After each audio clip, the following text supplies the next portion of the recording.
Recording studio गया।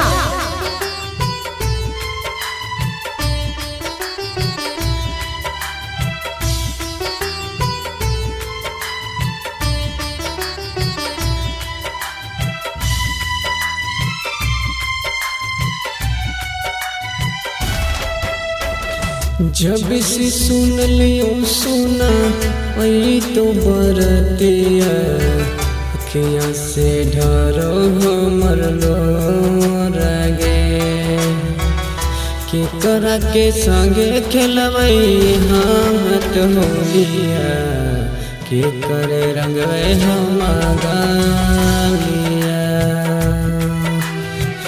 के करा के संगे खेलावे आंसू के होलिया के करा रंग हम गालिया।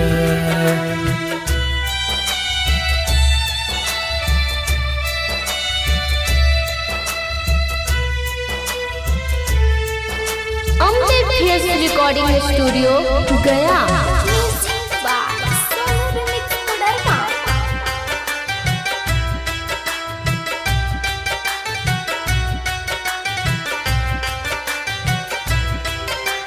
हरा साला खेलत रहलू हमारा संगा होली गे आंसू खेलबू पिया संगे जाई तू होली गे।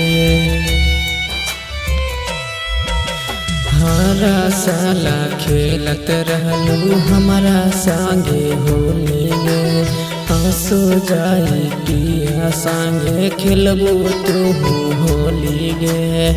जब से सुन लियो सुना वही तो बरतिया खिया से ढारो हमर लो रगे के करा के संगे खेलबई हाथ होलिया के करे रंगवे हम गालिया के करा के संगे खेलावे आंसू के होलिया के करा रंगवे हम गालिया।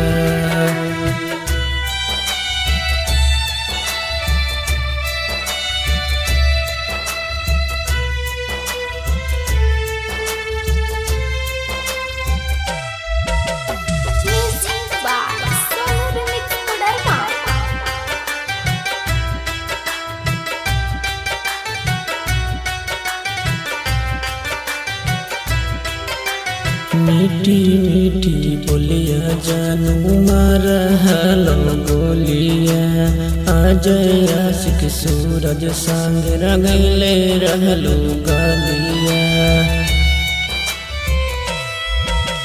मीठी मीठी बोलिया जानू मारा हलो गोलिया प्रमोद सादा संग रंगले रहलो तू गालिया।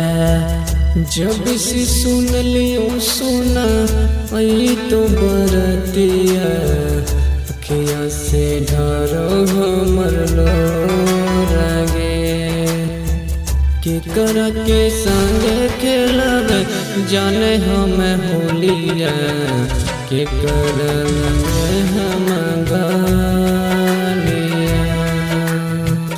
के करा के संगे खेलबई जाने हम होलिया के कर रंगवे हम गालिया। रिकॉर्डिंग स्टूडियो गया।